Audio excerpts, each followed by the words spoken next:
Yeah, I just want to be the greatest. It's your boy Hi-Fi Vega back again, and today we're gonna do a big 3 upgrade on my Trooper. We're also gonna talk about a big 4 upgrade and what's the difference, how do you do it, all that good stuff. So let's not waste any more time. Let's just get straight into it and get this video going. Okay, let's kind of see the state of the battery right now. I've got a few spots right here that I'm going to ground to. I've got a spot right here on the alternator bracket, and then you can see a little deeper down there is a factory spot. I'm going to go ahead and clean these up, get them ready for the 1/0 wire that we're going to replace them with. Here's one of the very solid sheet metal grounds that we have from the factory here. Let me see if I can give you a better look at these spots that I'm using for my grounds up here on the alternator bracket, and then the one just below down on the left here. I got to wire brush them up and get them ready to go for that big juicy 1/0 wire. So I did have to do a portrait video to get you guys in here to actually see these grounds once I've cleaned them up. But here they are. I wire brushed them both and they're ready to go.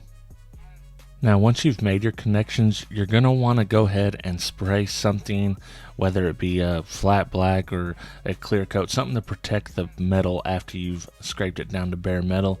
Unfortunately, I did not get video of me hooking the cables up because I needed both my hands, but they're hooked up now. I've got them wired, and I'm just spraying a light coat of this clear enamel just to give the paint a little bit of protection so we don't start getting rust. Alright, at this point we've got one of the big 3 done. The second ground is more like a big 4, even though it's not a perfect 4th big 4 upgrade, because you really want to ground the chassis of the alternator for that 4th ground. And in my case, I couldn't really do that so well, so I was able to ground in the extra bolt where the alternator grounds to the chassis. That being said, I didn't capture any video or photos of me doing the ground from the engine to the chassis, but it is there. That gives us 3 grounds done. All I need to do is run the power wire and I will be done with the upgrade. All that will be left after that is running the wire, making it look nice and neat, making sure I put my split loom on the spots that get hot, and yeah, we can wrap this thing up and you guys can see what it looks like when it's done.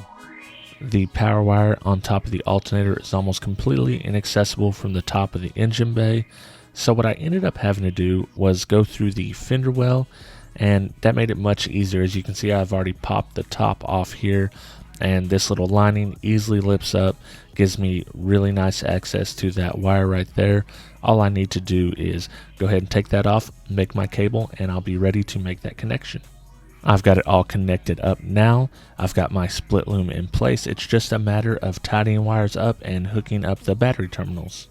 So I'm using the GP terminals you guys already see me review. I really like them, although they are hard to tighten up with one hand. So I'm going to go ahead and cut the camera, get them tightened up, and we'll get back to it once they're all ready to roll.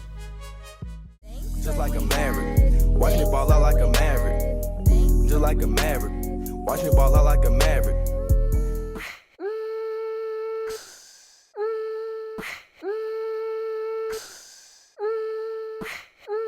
I've got it all wrapped up. I've got my wires routed just like I want them, zip tied in place, put the split loom on. Everything is tightened down, buttoned up, and ready to go. I think it turned out pretty good. Alright, that's it. It's done. That is my big 3/big 4 upgrade. I hope you guys learned a little bit if you didn't already know. If you're an expert at this, what could I have done better? What do you do? Let me know in the comments below. And I appreciate you guys watching, and I will catch you on the next video.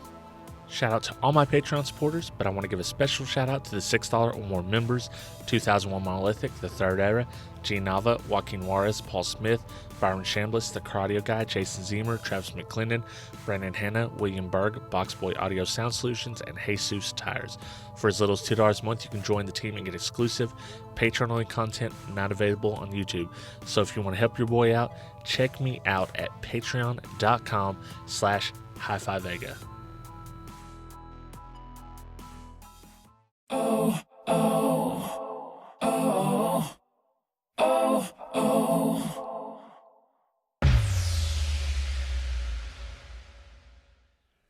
So I picked up this Kicker 500.2 right here, the Q class, the IQ series. It's going to go with the 1001 that I got from Kicker in the Trooper, along with the controller and the KX 4-channel amp. So originally I was going to do just passive crossovers and everything in the Trooper, but I think I'm going to go ahead and go active since I got that nice Q class amp and the controller, and I wanted to add this with it. And we're going to do the KX as well, although this won't be like a full sound quality system because I'm going to be running rear coaxials, and it's going to be more of a just a nice sounding system.